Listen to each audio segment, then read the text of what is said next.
keeps calling, but it's hard because I'm falling. Assalamualaikum warahmatullahi wabarakatuh. Alhamdulillah billahi anzala al-Qur'an tibyana li kulli syai'in wa hudan wa rahmah wa busyra lil mu'minin. Asyhadu an la ilaha illallah wa asyhadu anna Muhammadan abduhu wa rasuluhu la nabiyya ba'da. Yang kami sayangi, yang ini adalah saudara Bapak yang hadir hari ini. Sebagaimana hari ini kita mengadakan kegiatan bimbingan kelompok. Sebelum kita mulai, baiklah Bapak akan memaparkan sedikit itu mengenai bimbingan kelompok. Bimbingan kelompok itu kegiatan pada BK atau bimbingan muslim, di mana kita duduk berkelompok, ya, untuk membicarakan hal-hal yang kita butuhkan, atau apa-apa saja yang menurut kita perlu kita bahas. Dalam minggu kemarin kita juga sudah melaksanakan bimbingan kelompok dengan topik yang sudah kita tentukan. Hari ini kita masih dengan topik tugas, di mana topik tugas adalah topik yang telah Bapak siapkan. Kemudian sebagaimana biasa, semuanya harus berbicara, ya, berbicara, mengungkapkan pendapatnya, mengungkapkan perasaannya, ataupun mengungkapkan isi hatinya tentang topik yang kita bahas. Jadi nggak usah takut, nggak usah ragu, semuanya kita di sini dalam belajar, Baiklah, nama Pak, sebelum kita mulai kegiatan bimbingan kelompok kita, mari kita buka dengan basmalah. Bismillahirrahmanirrahim. Nah, tepuk tangannya semangat sekali. Oke, semuanya sudah konsentrasi semua, ya. Ini tempat duduknya sudah seperti yang kemarin atau gimana urutannya? Acak. Kita berhitung lagi? Ya, sebelum kita mulai, kita berhitung terlebih dahulu. Sofi dengan Sasa bisa itu? Windy bisa berhitung? Windy sudah pernah dengan mama? Belum. Nah, nanti itu aja, ya. Kita berhitung dulu ini, ya. Bilang 1, 2, 3, 4, 5, 6, 7, 8, 10, 11. Oke, kita permainannya konsentrasi. Bisa paham? Windy dengan Sophie, permainan konsentrasi ini adalah angka. Bapak akan menyebut satu angka, maka angka yang Bapak sebut menyebut angkanya dulu, baru ditembakkan kepada angka yang lain. Wah, cari jimat. Kemudian untuk sanksinya bagaimana? Lagu wajib, surat pendek, lagu islami. Pilih saja. Wah, meskipun seperti itu tetap enak juga, ya. Windy mungkin mau catat dulu nomornya. Itu lagi catat nomor itu. Sophie, catat nomor? Enggak. Percaya diri Sophie. Ayo, yang lain gimana ini? Jadi kalau sama kakakmu Windy tidak catat? Enggak, gampang aja, ya. Oke, kita mulai, ya. Permainannya sebut nomor kita, baru sebut nomor teman lainnya. Cepat.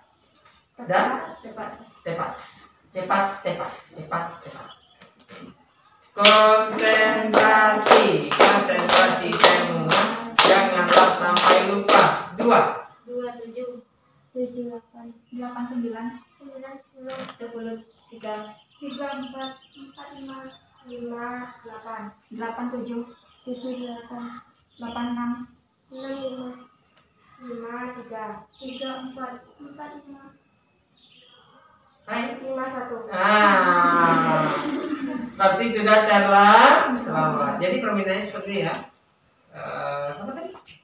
Windy dengan Sophie. Sudah pernah ini belum? Belum, ya. Tapi sudah paham, ya. Harus cepat dan cepat. Konsentrasi semua, janganlah sampai lupa. Setelah ini baru kita pakai sanksi, ya. Setelah ini baru kita pakai. Oke, siap-siap. Kita ulang lagi. Semuanya tepuk. Ya, konsentrasi. Konsentrasi semua. Janganlah sampai lupa. 10. 10 3 6 6 1 1 11 11 10 10 3 3 4 4 5 5 2 2 1 3. Oke, Windy. Silakan kamu baca surat pendek atau ini wajib atau ini Islami.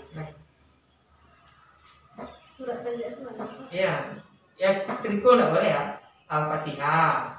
Qul a'udzu birabbin nas, qul a'udzu birabbil falaq, qul huwallahu ahad enggak boleh. Al-Asri enggak boleh. Inna ata'ina enggak boleh. 6 yang boleh. Ini wajib. Ya silakan.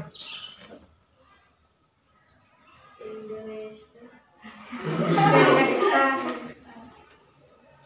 17 Agustus tahun 45, hari kemerdekaan kita, hari merdeka nusa dan bangsa, hari lahirnya bangsa Indonesia. Merdeka, sekali merdeka tetap merdeka, selama hayat masih dikandung badan, kita tetap setia mempertahankan Indonesia. Oke, tepuk tangannya semua kali buat ini. Kita mulai lagi. Konsentrasi semua. Janganlah sampai lupa. 5 5 6 6 10 10 3 3 6 9 2 2 1 1 4 4 5 5 11 11 10 10 3 3 8 12 1. Ayo, silakan. Ini aja. Boleh.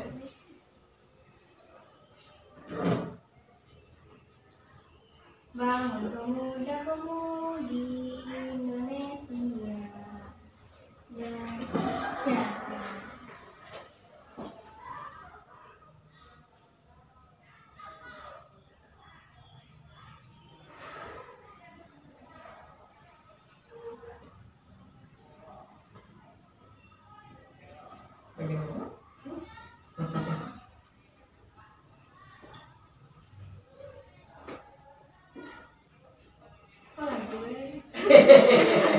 Dia sekarang lagi Surat lain, surat pendek. dengan seluruh angkasa yang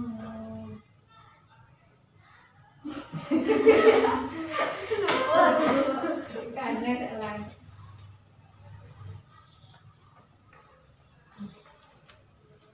Kami nunggu ini kan?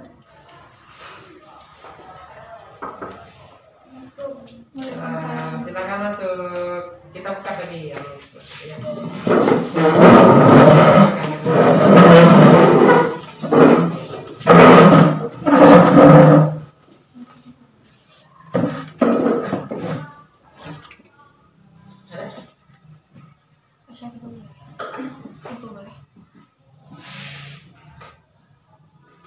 Ya nanti kali bapak dulu. 13 ya. Iya. Konsentrasi semua. Janganlah sampai lupa. 4. Ayo. Langsung ke mana ya?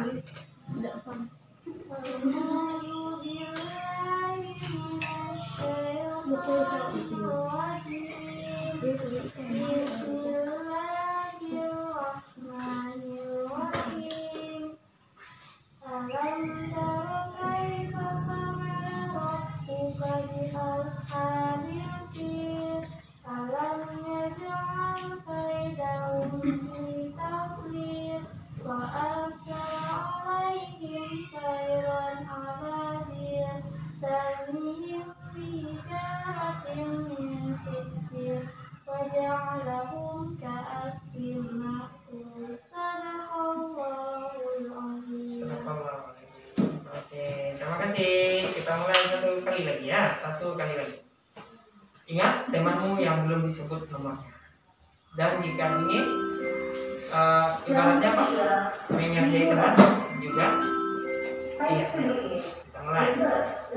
Pinjamkan mata dulu, mau ngerjain siapa ini? 1, 2, 3. 1, 2, 3, 4, 5. Oke. Kita mulai. Konsentrasi semua, jangan sampai lupa. D8. 87 71 1 13 13 1 1 11 11 10 10 3 3 6 6 2. Ayo, nomor 2. A'udzu billahi minasy syaithanir rajim. Bismillahirrahmanirrahim. Tabbat yada abil lahabi wa tab. Ma aghna anhu maluhu wa ma kasab. Sayasla naran zata lahab. Wa imra'atuhu hammalatal hatab. Fi jidha hablum min masad. Sadaqallahul azim. Tepuk tangannya semangat sekali. Oke, baik anak-anak bapak semua. Kita akhiri dulu pertemuan permainan kita hari ini. Kita lanjut kepada topik kita bimbingan kelompok. Baiklah, pertemuan sebelumnya kita sudah membahas tentang topik bimbingan kelompok dengan topik tugas, yaitu topiknya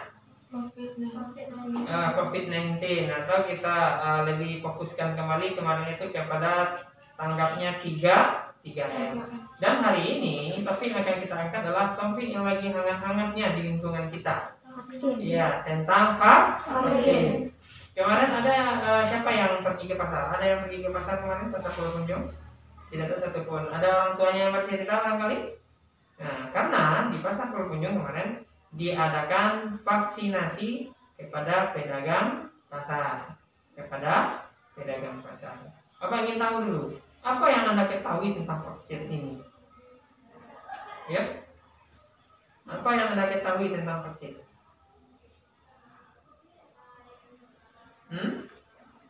Yang Anda tahu aja. Ayo, ingat saja, tidak apa-apa.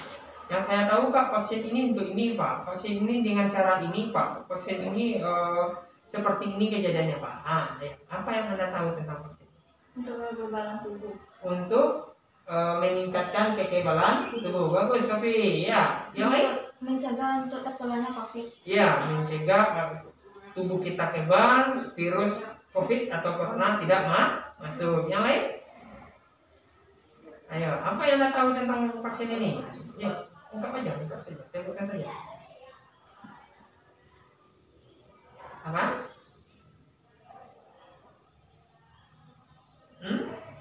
Cuma 2 itu.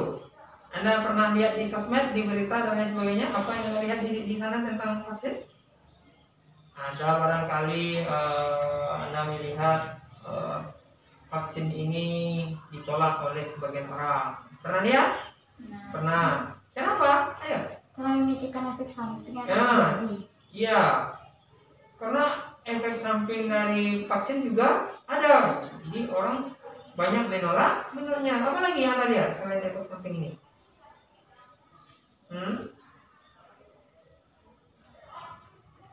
Apalagi yang Anda lihat di TV? Ayo. Ini? Berapa? Mana ini? Saya, anak kan lihat di TV itu, lihat di TV, lihat di sosmed, di YouTube, apa lagi di Snap video, TikTok, ada juga orang yang membuatnya. Keluarga Anda sudah ada yang divaksin? Ya. Sudah. Bagaimana menurut Anda? Apa yang terjadi dengan orang tua Anda atau keluarga Anda sebelum divaksin? Sebelum vaksin bagaimana kata orang tua? Sebelum vaksin? Dia tidak vaksin dong. Ada seperti ngomongnya? Ada sebagian orang ya. Tapi setelah divaksin apa katanya? Apakah ada orang tua kita yang mengambil bicara yang lain atau gimana? Ya. Vaksin ini tadi, sesuai yang disampaikan oleh temanmu, apa kata Sofi? Menjaga kekebalan tubuh. Menurut temanmu yang lain? Apa tadi? Mencegah tertularnya COVID-19. Agar tidak tertular dari COVID-19. Satu lagi tadi? Memikirkan efek samping. Memikirkan efek samping. Siapa yang bisa mengumpulkan 3 pendapat tadi menjadi satu? Ya. vaksin adalah, kumpulkan aja 3 ini jadi satu. Adalah ya, obat untuk menjaga kekebalan tubuh dan menstabilkan menstabilkan tubuh terus agar tercegah dari COVID-19. Iya, seperti itu. Di vaksin itu tujuannya untuk itu. Meskipun banyak orang yang mencoba menyebarkan informasi-informasi yang tidak jelas pertanggungjawabannya, ya, yang tidak jelas pertanggungjawabannya. Kalau misalnya Anda sendiri vaksin ini bagaimana? Baik atau tidak, Pak? Baik. Anda pernah tidak mendengar di luar sana orang berkata tentang vaksin? Pernah dengar? Apa yang Anda dengar warga kita, masyarakat kita tentang vaksin? Apa kisahnya? Sampaikan saja. Kita sebut aja. Tidak usah takut, tidak usah marah, tidak usah bapak adukan ke polisi. Apa yang Anda dengar warga kita, masyarakat kita, orang tua kita, lingkungan kita bercerita tentang vaksin? Apa saja yang Anda dengar? Ayo, pasti banyak dengar ini. Efek samping menyebabkan kematian. Efek sampingnya mati katanya. Ya, ada yang seperti itu. Bisa-bisa setelah divaksin langsung mati. Ya, yang lain apa kayaknya kata orang tua, keluarga, tetangga, pokoknya di lingkungan kita tentang vaksin. Efek sampingnya bisa membuat kita lumpuh. Efek sampingnya bisa membuat kita lumpuh. Iya, ini zatnya tidak halal, ya, zatnya tidak halal atau mengandung zat-zat yang diharamkan dari ajaran agama Islam. Lain, apa lagi? Pasti banyak ini. Apa yang kamu dengar di lingkunganmu tentang vaksin?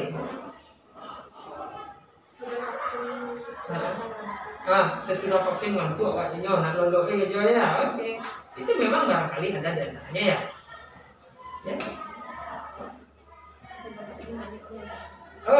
Setelah vaksin ada yang tidak sadarkan diri. Banyak orang yang lemas. Iya, lanjut. Dada kamu dengar? Ayo, masa iya dada. Demam, meriang, ya. Ada lagi? Setelah vaksin, beka suntik itu terasa tebal. Setelah vaksin beka suntiknya terasa tebal atau apa istilahnya ini? Tebal. Ya, agak terasa gimana ya? Seperti kesemutan dan sebagainya. Yang lain bagaimana? Apa yang Anda dengar lagi? Sehingga karena itu semua di awalnya lingkungan kita bagaimana? Mau divaksin atau tidak di awalnya? Tidak. Karena efek samping. Iya, karena terdengar efek samping yang disampaikan oleh orang-orang tadi. Apakah benar atau tidak? Hanya Allah yang tahu ya. Mari kita lihat dulu tayangan berikut.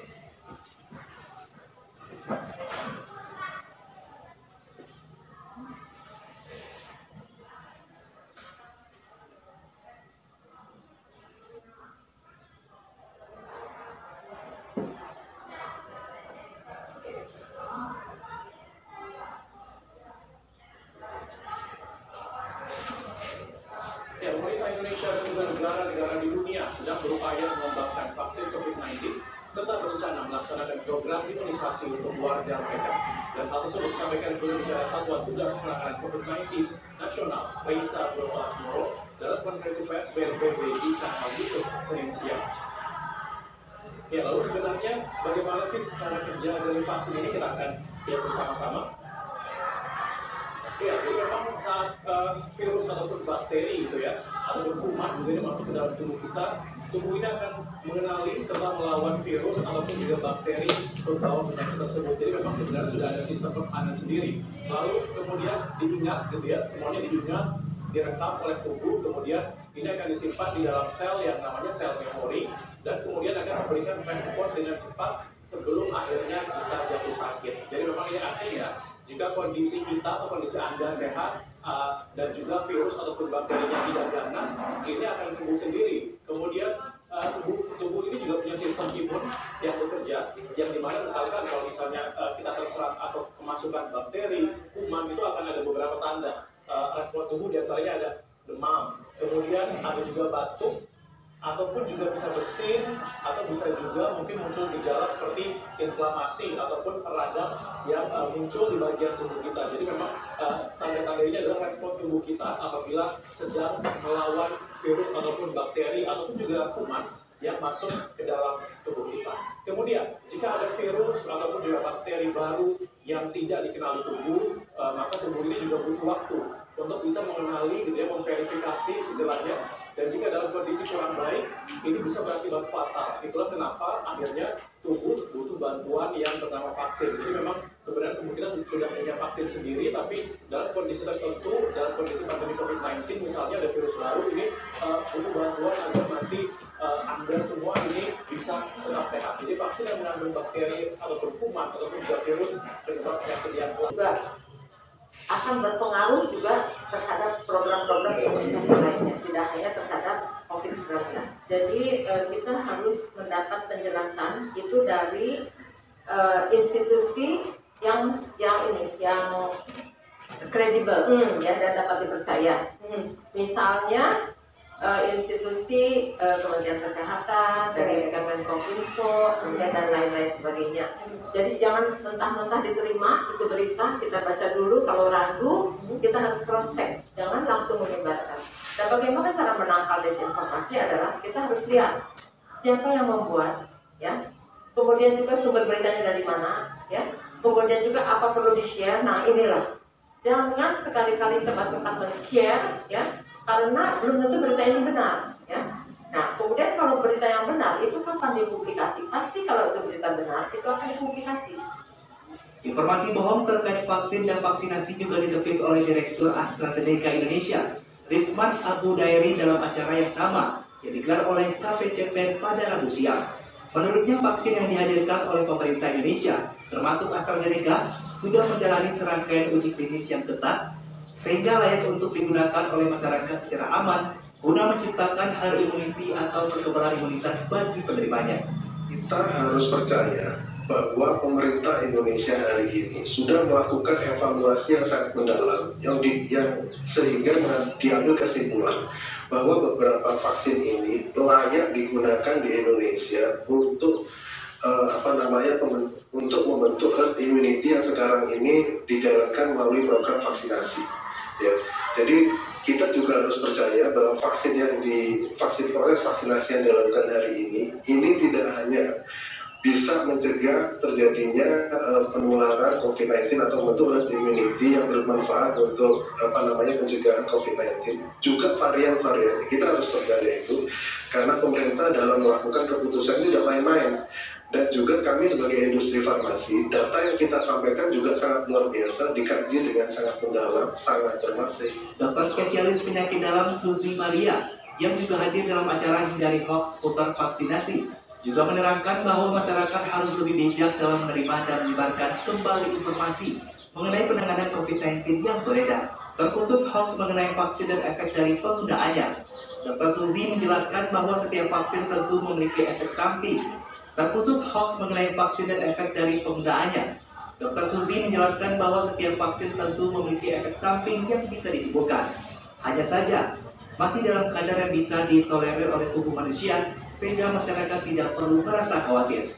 Kalau yang sekarang lebih sering terkait dengan keamanan vaksinasi. Ya, jadi banyak sekali beredar informasi di masyarakat mengenai itulah tadi efek swapping dari vaksin menyebabkan kematian segala macam yang menyebabkan masyarakat takut. Memang setiap ada kesempatan kami dokter selalu berusaha untuk menyampaikan gitu bahwa sebenarnya efek samping itu hal yang wajar terjadi dari suatu obat atau dari suatu vaksin gitu. Tapi tidak usah khawatir karena sebenarnya itu paling sering terjadinya berupa efek samping yang ringan dapat ditoleransi. Itu sih yang paling sering dan sulit sekali menjelaskan mengenai kemungkinan terjadi hal yang fatal setelah divaksinasi. Contoh penyakit COVID. Nah, jadi ini ya, Dari penjelasan ini, tidak semua berita yang ada di media itu adalah tidak semua berita yang ada di media itu benar. Tadi ada teman yang mengatakan setelah divaksin badan panas dingin. Ternyata pada video pertama tadi disampaikan tandanya apa tadi katanya? Tandanya vaksin bekerja dengan baik adalah apa tadi katanya? Batuk, apa lagi? Bersin, demam, peradangan. Itu tandanya vaksin bekerja dengan baik. Jadi ternyata setelah divaksin itu memang ada gejala-gejala yang timbul. Kalau dedek bayi, anak-anak bayi setelah disuntik imunisasi, bagaimana anda? Demam. Apa kata kadar posyandunya? Apa kata bidannya? Itu tandanya obatnya beraksi atau bekerja. Ini apakah masih takut divaksin ini? Jadi intinya seperti itu ya, Pak. Vaksin ini gunanya untuk meningkatkan imun tubuh kita. Jadi tujuannya apa? Teks untuk bicara tentang keilmuan yang dia sampaikan tidak masuk ke dalam satu bentuk head speech itu. Jadi tidak ada pernyataan-pernyataan yang kemudian menyerang personal. Tidak ada pernyataan-pernyataan yang kemudian mengata-katai, mengata-katai organisasi, kemudian sampai kemudian mengata-katai personal dengan bahasa yang sangat tidak sopan dan tidak sesuai dengan etika kedokteran juga itu. Tapi yang perlu kami luruskan, tidak ada sesuatu hal yang baru yang disampaikan oleh Dr. Louis. Asidosis laktat itu ilmu basic dari seorang dokter di ilmu biokimia kita, yang kemudian mengatakan bahwa itu mempengaruhi pH. Lalu mempengaruhi pH, kemudian mempengaruhi PCR. PCR itu nggak nyari pH, PCR itu mencari materi genetik, nggak ada hubungannya dengan asidosis laktat. Jadi itu ilmu basic itu. Saya seorang ortoped, seorang dokter bedah, itu saya pun akan bisa menjelaskan kalau itu ilmu basic. Jadi tidak ada sebuah riset yang baru yang disampaikan oleh Dr. Louis. Mitochondrial dysfunction, orang pakai masker, kemudian akhirnya terjadi hipoksia, mengganggu mitochondrial dysfunction. Kalau itu terjadi, semua yang pakai masker, semua bisa mati semua sekarang. Buktinya kita semua nggak ada masalah pakai masker. Jadi ada persepsi-persepsi yang harus kita luruskan, karena yang disampaikan beliau itu bukan sebuah keilmuan. Beliau menyampaikan sesuatu basic ilmu kedokteran dengan cara yang salah atau di luar daripada mainstream keilmuan. Nah itu yang kita mau luruskan. Sehingga tapi terlepas dari keilmuan tadi, ada hal-hal yang tadi yang saya bilang tadi, ada head speech yang menurut saya itu harus kita sampaikan, dan kita harus sampaikan juga itu kepada aparat hukum untuk kemudian itu diproses secara hukum, karena kita negara kita harus menjunjung tinggi keadilan juga. Baik, untuk permintaan andai kata memang ada diskusi kemudian dilaksanakan secara terbuka, Dr. Adin, seperti dikatakan Bapak Aldo. Jadi benar, jadi Bapak Aldo, ada juga anggota kita yang kemudian memberikan pernyataan itu kita panggil, dan mereka datang memberikan klarifikasi, datang. Tapi jujur kalau perlu saya sampaikan, jujur, mohon izin, sebentar saya teruskan. Jujur kalau perlu saya sampaikan, kita itu baru mengetahui posisi Dr. Louis itu setelah muncul di Hotman Paris sama di Bapak Aldo. Selama ini kita terus terang tidak tahu posisi beliau, karena beliau hanya bicara di media sosial, bicara di WA, bicara di Instagram, Twitter, tapi kita tidak tahu posisi beliau. Bahkan kami pun koordinasi dengan teman ketua di Kalimantan Utara pun, mereka pun juga tidak tahu posisi Dr. Louis itu ada di mana itu. Ya. Tanggapannya Bapak Aldo. Jadi gini dok, minta maaf ini dok ya.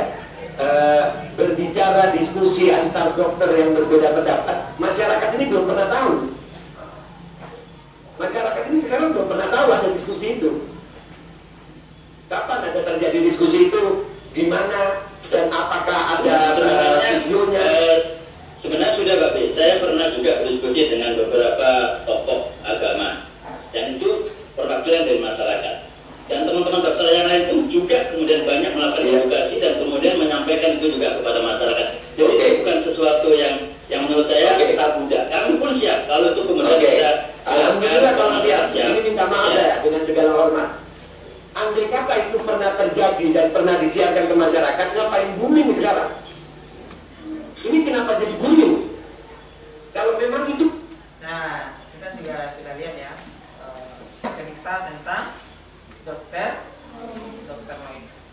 Jadi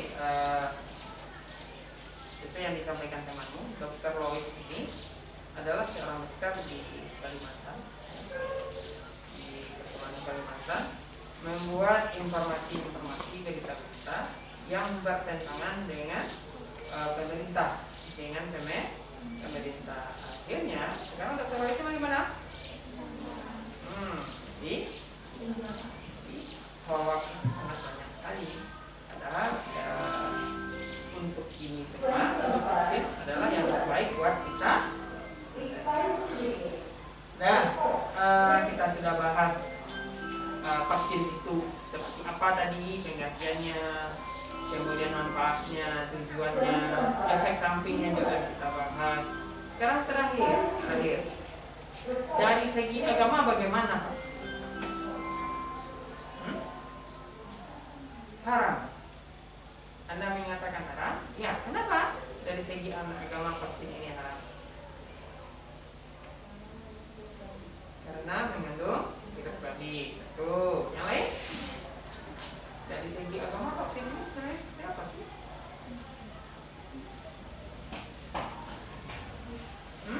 Ayo, yang lain. Haram aja, haram karena ada babinya. Mari kita dengar. Haram atau halal? Yang menyatakan haram coba tunjuk tangan dulu. Satu orang. Sebelah ini ada tadi. Satu orang coba. Yang menyatakan halal tunjuk tangan. Oke. Kamu juga. Aduh. Kalau yang menyatakan halal, kenapa Anda anggap ini halal? Karena kebaikan. Yang menyatakan haram karena ada enzim babinya atau unsur yang diharamkan dalam Islam. Penasaran tidak? Halal atau haram? Halal atau haram? Halal. Halal atau haram? Iya, mari kita dengarkan. Halal atau haram?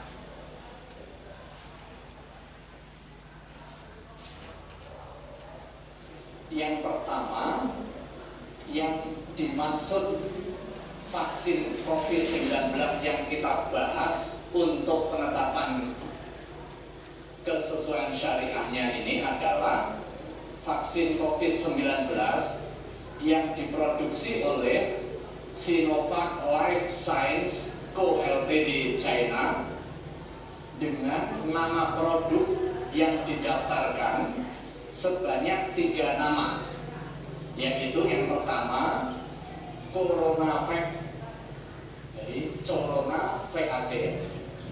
Kemudian yang kedua vaksin COVID-19, dan yang ketiga Vac2Bio, jadi Vac angka 2 Bio. Jadi ketiga nama ini yang didaftarkan untuk satu produk dari produsen Sinovac Life Science Co. Ltd. China. Artinya yang kita bahas hari ini adalah mengenai produk vaksin COVID-19 dari produsen Sinovac ini, bukan yang lain. Nah, tadi pembahasan diawali dengan paparan hasil audit dari tim auditor yang kemudian dilanjutkan dengan diskusi dan juga pendalaman mengenai aspek syar'inya. Bapak Ibu yang kami hormati, yang pertama yang menjadi concern di dalam pembahasan fatwa tadi, aspek halal dan thayyib merupakan satu kesatuan tak terpisahkan di dalam pembahasan dan penetapan fatwa tentang vaksin, termasuk vaksin COVID-19 yang diproduksi oleh Sinovac Life Science China ini. Pada hari ini, melalui sidang komisi fatwa, rapat membahas dan mendalami aspek kehalalan dan juga kesucian, baik bahan maupun proses produksinya. Sementara aspek kethayyibannya yang terkait safety atau keamanan, quality atau kualitas, kemudian aspek efikasi itu menjadi domain Badan POM. Tetapi ini satu kesatuan tak terpisahkan di dalam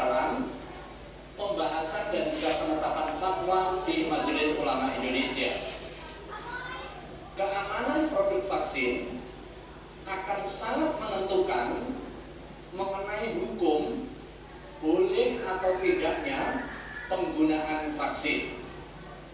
Nah, ini prinsip dasarnya.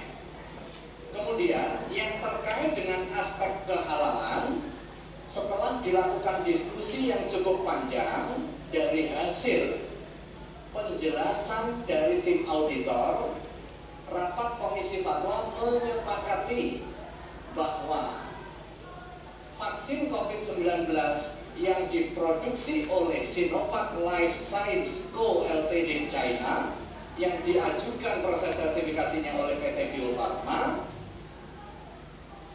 hukumnya suci dan halal. Ini yang terkait dengan aspek kehalalannya. Apa katanya? Halal, karena di dalamnya tidak ada unsur yang diharamkan seperti yang tadi, mengandung minyak babi, enzim babi, ternyata tidak, karena telah diuji oleh fatwa MUI bahwa vaksin kita halal. Jadi bagaimana? Apakah kita siap untuk divaksin? Dan juga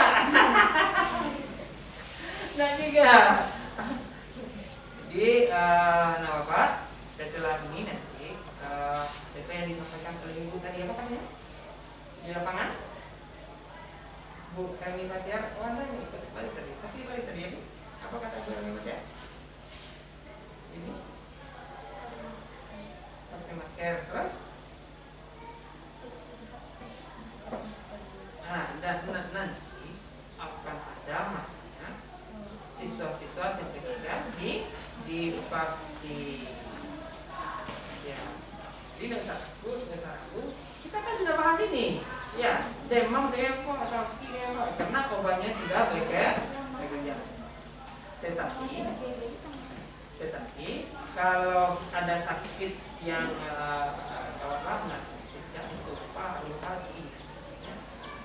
sampaikan saja sama dokter, ya. Nanti dokternya akan bilang, oh, enggak.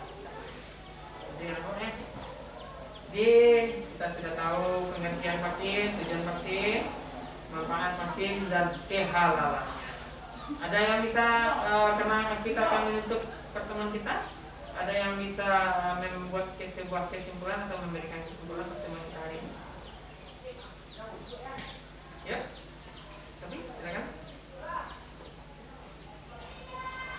Menyimpulkan apa saja kegiatan kita tadi.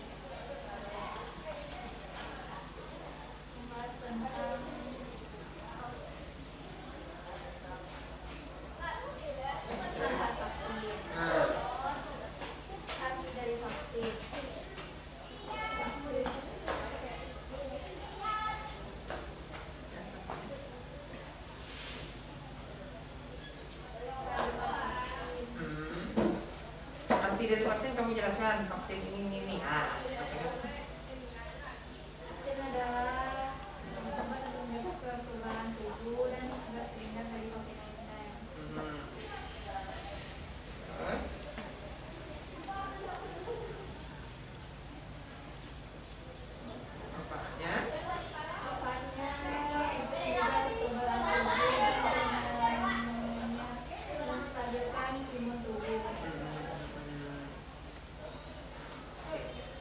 Selanjutnya, ada yang bisa menambahkan lagi? Dan satu lagi yang harus Anda ingat, di saat vaksin, kalau memang Anda divaksin nanti, tidak usah takut, tidak usah ragu, ya, kan disuntik. Jangan sampai teriak-teriak juga, nangis-nangis juga, nangis-nangis juga dan lain sebagainya. Oke, sebelum kita tutup, mari tepuk tangannya semangat sekali. Mari kita tutup pertemuan kita hari ini dengan mengucapkan hamdalah. Alhamdulillahirabbil alamin. Baiklah anak-anak Bapak semuanya, insyaallah semangat untuk tervaksin dan kita akan mengulang pertemuan kita kembali atau bertemu kembali di waktu-waktu yang lain atau minggu satunya lagi di spasi Anda, ya. Sekian dari Bapak, kita akan bertemu lagi di berikutnya dengan topik. Maunya topik bebas atau topik tugas nanti? Mau topik tugas lagi? Ya, kita carikan nanti topik tugas yang terbaik buat Anda. Sekian dari Bapak, Assalamualaikum warahmatullahi wabarakatuh. Waalaikumsalam warahmatullahi wabarakatuh.